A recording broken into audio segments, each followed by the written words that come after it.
ছোট্ট লাল মুরগির এই গল্পটা আমাদের অনেকেরই খুব চেনা, তাই না? ছোটবেলায় হয়তো সবাই শুনেছি। কিন্তু এই আপাতদৃষ্টিতে সহজ সরল গল্পের ভেতরে কিন্তু কাজ, দায়িত্ব আর তার ফল নিয়ে বিরাট একটা দর্শন লুকিয়ে আছে। তো চলুন আজ এই পরিচিত কাহিনীটার ভেতর থেকে সেই অসাধারণ শিক্ষাগুলোই নতুন করে খুঁজে বের করা যাক। আসলে পুরো গল্পটার একেবারে কেন্দ্রে রয়েছে একটাই প্রশ্ন, যেটা আমাদের সবাইকে কম বেশি ভাবায়। আচ্ছা, পরিশ্রম না করে কি সত্যি সত্যি কোনো ফল পাওয়া সম্ভব? এই একটা চিন্তাকে ঘিরেই কিন্তু পুরো কাহিনীটা সাজানো। একবার দৃশ্যটা কল্পনা করুন তো, একটা ছোট্ট লাল মুরগি তার ছানাপোনাদের নিয়ে ঘুরে বেড়াচ্ছে, আর ঠিক তখনই মাটিতে পড়ে থাকা একটা জিনিসে তার চোখ আটকে গেল। কি সেটা? খুব সাধারণ ছোট্ট একটা গমের দানা। কিন্তু ওই একরত্তি দানার মধ্যেই যে কত বড় একটা সম্ভাবনা লুকিয়েছিল, সেখান থেকেই গল্পের মোড় ঘুরতে শুরু করে। দেখুন, সুযোগটা পেয়েই কিন্তু মুরগিটা একা একা সবটা নিয়ে নিতে চায়নি। সে বরং চেয়েছিল সবাই মিলেমিশে কাজটা করুক। তাই তো সে তার বন্ধুদের দিকে ফিরে প্রথম প্রশ্নটা ছুড়ে দিল, কে গম বুনবে? এটা ছিল বলতে পারেন সহযোগিতার জন্য প্রথম আহ্বান, আর ওদের জন্য প্রথম পরীক্ষাও বটে। আর জবাব আসতে কিন্তু এক মুহূর্তও দেরি হল না। তবে উত্তরগুলো বেশ মজার। হাঁস তো সোজা সাপটা বলে দিল তার এটা করতে ইচ্ছে করছে না। আর ওদিকে রাজহাঁস একটা অজুহাত দিল যে তার নাকি এটা করার ক্ষমতা নেই। মানে একজন ইচ্ছে করে কাজটা এড়ালো আর অন্যজন না পারার ভান করল। শুরুতেই কেমন একটা অসহযোগিতার সুর, তাই না? অন্যদের কাছ থেকে না শোনার পর মুরগিটা কিন্তু ভেঙে পড়েনি বা হাল ছেড়ে দেয়নি। সে সুযোগটা নষ্টও হতে দেয়নি। তার উত্তরটা ছিল খুব শান্ত কিন্তু অসম্ভব দৃঢ়। ঠিক আছে, তাহলে আমি নিজেই এটা করব। এই একটা বাক্যে কিন্তু ওর আত্মবিশ্বাস আর একা চলার সাহসটা একদম পরিষ্কার হয়ে যায়। আর এখান থেকেই শুরু হলো মুরগির একার লড়াই। ছোট্ট একটা গমের দানা দিয়ে শুরু, কিন্তু এর পরের রাস্তাটা ছিল অনেক লম্বা আর বেশ কঠিন। এবার আমরা দেখব কিভাবে ওই একটা দানা থেকে রুটি তৈরি হওয়ার পুরো জার্নিটা সে একা একাই পার করে। শুধু এই ধাপগুলো দেখলেই বোঝা যায় কাজটা কি পরিমাণ ছিল।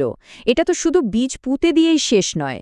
বীজ বোনা, তারপর সেই গাছের যত্ন করা, সময় হলে ফসল কাটা, এরপর সেটা ঝেড়ে গম আলাদা করা, সেই গম মিলে নিয়ে গিয়ে গুঁড়ো করা, আর সব শেষে সেই আটা মেখে রুটি বানানো। ভাবা যায়, রীতিমতো এক বিশাল কর্মযজ্ঞ। ফসল তোলার পরেও মুরগিটা কিন্তু আশা ছাড়েনি। সে আবারও অন্যদের একটা সুযোগ দিল। সে আবারও জানতে চাইল, আচ্ছা, এই কঠিন কাজের পরের ধাপে কে তার সাথে একটু হাত লাগাতে চায়? কে এই গমটা মিলে নিয়ে যাওয়ার দায়িত্বটা নেবে? কিন্তু না, গল্পের স্ক্রিপ্ট একটুও বদলাল না। সেই একই অজুহাত, কাজ করার প্রতি সেই একই অনীহা। রাজহাঁস আবারও বলল সে পারে না, আর হাঁস তো সরাসরি না করে দিল। ওরা যেন একদম ঠিক করে নিয়েছিল যে যাই হয়ে যাক, ওরা শুধু দর্শক হয়ে থাকবে, কোনো কিছুতে অংশ নেবে না। সব কঠিন কাজ যখন শেষ, তখন মুরগিটা শেষবারের মতো সাহায্যের জন্য ডাকল। এখন তো সবচেয়ে গুরুত্বপূর্ণ আর শেষের কাজটা বাকি, রুটি বানানো। এটাই ছিল ওদের জন্য এই পুরো প্রক্রিয়ায় অবদান রাখার একেবারে শেষ সুযোগ। আর কি আশ্চর্য! এবার চূড়ান্ত প্রত্যাখ্যান। দুজনেই একদম এক সুরে একই অজুহাত দিল। এইবার তাদের উত্তরে আর কোনো তফাৎ নেই। আর এর মাধ্যমেই এটা পুরোপুরি পরিষ্কার হয়ে গেল যে বীজ থেকে রুটি, এই পুরো যাত্রাপথে ওদের দুজনের অবদান একেবারে শূন্য। অবশেষে সেই মুহূর্তটা চলে এলো। মুরগির একার অক্লান্ত পরিশ্রমের পর গরম, তুলতুলে নরম রুটি একেবারে তৈরি। বাতাসে তাজা রুটির কি দারুণ সুগন্ধ! এটা তো শুধু একটা খাবার ছিল না, এটা ছিল ওর ধৈর্য, ওর একার চেষ্টার একটা জীবন্ত প্রমাণ। আর ঠিক তখনই যখন পুরস্কারটার সামনে মুরগি তার সবচেয়ে মোক্ষম প্রশ্নটা করল। এবার আর কাজের কথা নয়, এবার সরাসরি ভাগের কথা। আর এই একটা প্রশ্নেই কিন্তু গল্পের হাওয়া পুরো ঘুরে গেল। এবার তাহলে হিসাব নিকাশের পালা। এতদিন ধরে কে কি করেছে আর কে কি করেনি তার ফল পাওয়ার সময় এসেছে। চলুন দেখি কর্ম আর তার পরিণতির এই শেষ পর্বে ঠিক কি ঘটে। যে রাজহাঁস একটু আগেই কোনো কাজই পারছিল না, সে কিন্তু খাওয়ার প্রস্তাবে 1 সেকেন্ডও দেরি করল না। সাথে সাথে তার গলা থেকে আওয়াজ এলো, আমি!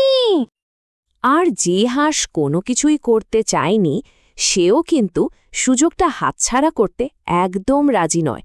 তারও সমান উৎসাহ উত্তর, আমি। ভাবুন একবার, কাজের বেলায় যারা গায়েব ছিল, খাওয়ার বেলায় তারাই সবার আগে হাজির। এই বৈপরীত্যটাই কিন্তু দারুণ চোখে পড়ার মতো। এরপরই এলো মুরগির সে বিখ্যাত রায়।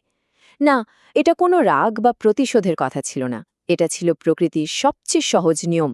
যে বীজ বনে ফসল তোলার অধিকার তারই, যে রুটি বানায় খাওয়ার অধিকারও তারই। মানে শ্রম আর পুরস্কারের সম্পর্কটা যে কতটা সরাসরি, সেটাই সে সবাইকে চোখে আঙ্গুল দিয়ে দেখিয়ে দিল। আচ্ছা, এখানে ওদের শাস্তিটা ঠিক কী ছিল? কোনো বকাঝকা বা মারধর? একদমই না। ওদের শাস্তি ছিল ওদেরই কাজের ফল, বঞ্চনা। যেহেতু ওরা রুটি তৈরির কোনো অংশেই ছিল না, তাই রুটির ভাগ থেকেও তারা স্বাভাবিকভাবেই বাদ পড়ল। এটাই তো হওয়ার ছিল। তাহলে প্রশ্ন হল, পুরস্কারটা শেষ পর্যন্ত কে পেল? যারা কাজ এড়িয়ে গেল তাদের পরিণতি তো দেখা গেল। এবার তাহলে দেখি, যে উদ্যোগ নিয়েছিল, যে একা সবটা সামলেছে, সেই কঠোর পরিশ্রমের পুরস্কার শেষমেশ কার হাতে উঠল? লাল মুরগিটা তার ছানাদের ডাকল, যাদের ভবিষ্যতের কথা ভেবেই হয়তো সে এত কিছু করেছিল। তারপর সবাই মিলে একসাথে সেই গরম গরম রুটি ভাগ করে খেল। এই পুরস্কারটা তাই শুধু ওর একার ছিল না, ছিল ওর দায়িত্বেরও। সে নিজে উদ্যোগ নিয়েছিল, আর তার ফলটা ভাগ করে নিয়েছিল তাদের সাথে, যারা ওর ওপর নির্ভরশীল। গল্পটা তো এখানে শেষ হয়, কিন্তু একটা খুব বড় প্রশ্ন রেখে যায়। পুরস্কারের ওপর আসলে কার অধিকার থাকা উচিত? যে মানুষটা একটা সুযোগ দেখতে পায় এবং সেই সুযোগকে সত্যি করার জন্য শেষ পর্যন্ত একা লড়াই করে যায়, তার, নাকি তাদের যারা কোনো ঝুঁকি না নিয়ে, কোনো শ্রম না দিয়ে কেবল শেষের ফলটুকু ভোগ করার জন্য এগিয়ে আসে? এই ভাবনাটাই হয়তো এই সহজ গল্পের সবচেয়ে বড় শিক্ষা।